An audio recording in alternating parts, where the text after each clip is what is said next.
नमस्कार। आज हम क्लास 5 इंग्लिश का पापा स्पेक्टिकल्स उसका नेक्स्ट पार्ट करेंगे क्वेश्चन आंसर के बाद। नेक्स्ट क्वेश्चन है make a list of things as instructed below. यहाँ पर एक टेबल बनी हुई है, उसमें लेफ्ट साइड में लिखा है things generally misplaced at your home और राइट साइड में लिखा है who helps in finding these misplaced thing. Left side में जो लिखा है things generally misplace at your home, कौन सी चीज़ें हैं, थिंग्स मतलब चीज़ें जो आपके घर पर जनरली खो जाती है, मिसप्लेस हो जाती है। मिसप्लेस मतलब खोना। एट योर होम आपके घर पर ज़्यादातर कौन सी चीज़ें मिसप्लेस हो जाती हैं, खो जाती हैं। तो यहाँ पर आपको लेफ्ट साइड में कॉलम में उन चीज़ों के नाम लिखने हैं। आप 5 चीज़ों के नाम लिख सकते हो कम से कम। और राइट साइड में जो है उसमें लिखा है who helps in finding these misplaced thing, आपकी कौन मदद करता है इन खोई हुई चीज़ों को ढूंढने में। हु हेल्प्स कौन मदद करता है, इन फाइंडिंग ढूंढने में, दीज मिसप्लेस्ड थिंग इन खोई हुई चीज़ों को ढूंढने में कौन मदद करता है। तो ये आपको अपने से लिखना है। ठीक है, आप अपने से लिखेंगे कि कौन कौन सी चीज़ें आपकी खो जाती हैं लेफ्ट साइड में, और राइट साइड में लिखेंगे आप आपके घर में कौन इन चीज़ों को ढूंढने में मदद करता है। अभी मैं आपको कुछ एग्जाम्पल के लिए बता रहा हूँ, बट ज़रूरी नहीं है कि वो ही सही आंसर, आप अपने से भी आंसर लिख सकते हैं। यहाँ पे मैंने कुछ लिखा है, आप अपने से भी लिख सकते हैं। Things generally misplace at my home, कौन सी चीज़ें हैं जो जनरली घर में खो जाती है। कौन कौन सी चीज़ें जनरली खो जाती हैं, keys, remote control, mobile phone, wallet, pen, अक्सर ये चीज़ें खो जाती हैं। आप इसके अलावा दूसरी चीज़ें भी लिख सकते हो। Who helps in finding these misplace thing, कौन इनकी हेल्प, कौन आपकी मदद करता है इन चीज़ों को ढूंढने में। जैसे मान लो अगर की खो जाती है तो मदर हेल्प करती है, रिमोट कंट्रोल खो जाता है तब फिर टीवी का रिमोट खो जाता है तो सिबलिंग, आपके भाई बहन, मोबाइल फ़ोन खो जाता है तो घर में अदर फैमिली मेम्बर, कोई दूसरे फैमिली मेम्बर भी हेल्प कर सकते हैं। आप कोई भी लिख सकते हैं, आपके भाई बहन, आपके मदर फादर। वॉलेट खो जाता है तो आपके सिबलिंग भाई बहन या अपने से आप लिख सकते हो। पेन खो जाता है तो सिबलिंग आपकी मदद करते हैं।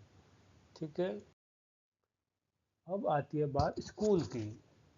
इसमें लिखा है things generally misplace at your school, school में कौन कौन सी चीज़ें हैं जो खो जाती है। लेफ्ट साइड में वो लिखा है। राइट साइड में who helps in finding these misplace thing, कौन आपकी मदद करता है इन चीज़ों को ढूंढने में। स्कूल की बात हो रही है अभी, तो आप अपने से लिख सकते हैं कौन कौन सी चीज़ें आपके स्कूल में खो जाती हैं, और फिर आप लिख सकते हैं राइट साइड में कौन आपकी मदद करता है इनको ढूंढने में। तो खुद से लिखिएगा, फिर भी अगर आपको नहीं आ रहा है तो मैं बता रहा हूँ।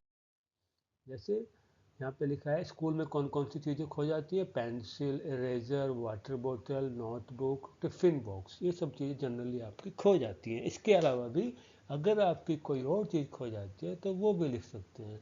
फिर कौन हेल्प करता है इनकी, who helps in finding these misplaced thing, friends, pencil खो जाती है तो फ्रेंड्स ढूंढते हैं, हेल्प करते हैं आपकी। इरेजर खो जाती है तो क्लासमेट हेल्प करते हैं। वाटर बोतल खो जाती है तो टीचर्स हेल्प करते हैं। नोटबुक खो जाती है तो क्लासमेट हेल्प करते हैं। टिफ़िन बॉक्स खो जाता है तो क्लासमेट। इसके अलावा भी आप कुछ और भी लिख सकते हैं। ठीक है, चलिए आगे। Look at the words in each group, arrange them in ascending order, right the smallest और lightest object first and the biggest or heaviest last. Look at the words in each group, यहाँ पे कुछ word लिखे हुए हैं हर एक number के आगे।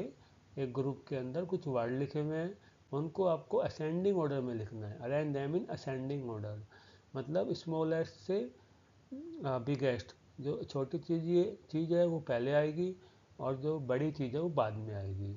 या लाइटेस्ट, हल्की चीज़ पहले आएगी और जो हैवीएस्ट चीज़ है, जो भारी चीज़ है वो बाद में आएगी। तो जैसे यहाँ पर towel, sari, handkerchief, bed sheet, इनमें आप या तो ऐसा कर सकते हैं जो छोटी चीज़ है वो पहले आएगी, बड़ी चीज़ बाद में आएगी।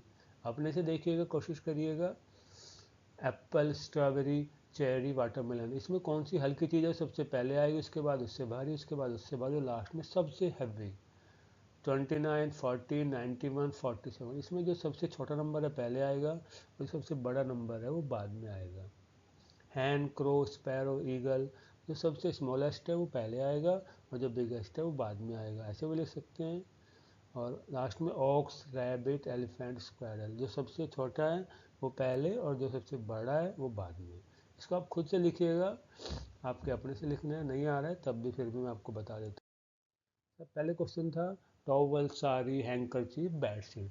तो सबसे जो इसमें छोटा है वो हैंकरचीफ आएगा, उसके बाद टॉवल आएगा, फिर साड़ी और लास्ट में बेडशीट।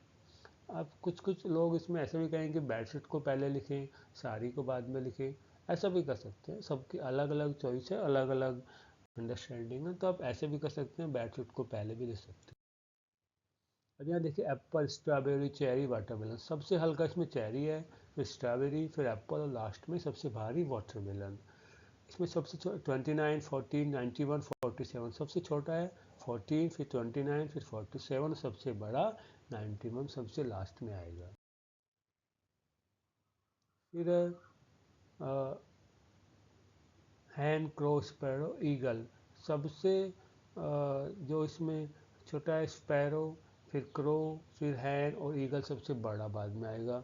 ऐसे इसमें ऑक्स, रैबिट, एलिफेंट, स्क्वायरल। सबसे छोटा है स्क्वायरल, रैबिट, ऑक्स और एलिफेंट। ठीक है। अभी यहाँ पे कुछ वर्ड्स लिखे हुए हैं और उनके पेयर आपको बनाने हैं, है ना।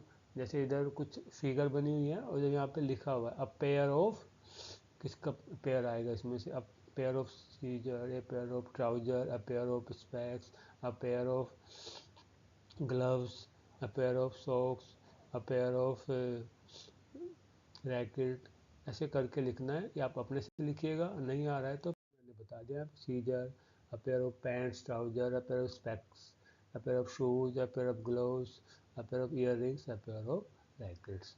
ऐसे करके आपको करना है। ठीक है, थैंक यू। अच्छा एक क्वेश्चन हो रहा है, encircle the word that is spelled correctly. उस यहाँ पे कुछ 3 वर्ड लिखे हुए हैं, इसमें से कोई कोई वर्ड सही लिखा है, बाकी गलत लिखे हुए हैं। तो जो भी सही वर्ड होगा उसको आपको सर्किल करना है और बाकी जो गलत होगा उसको आपको छोड़ देना है। तो वाटर, वाटर, वाटर, जैसे यहाँ पे वाटर ये वाला सही था उसको सर्किल कर दिया। ऐसे आपको देखना है कौन सा वर्ड सही है उसको करना है। तो मैंने यहाँ पे आंसर दे दिया, आप अपने से कोशिश करिएगा, जो सही है खुद से आप ट्राई करिएगा। ठीक है, thank you, have a good day.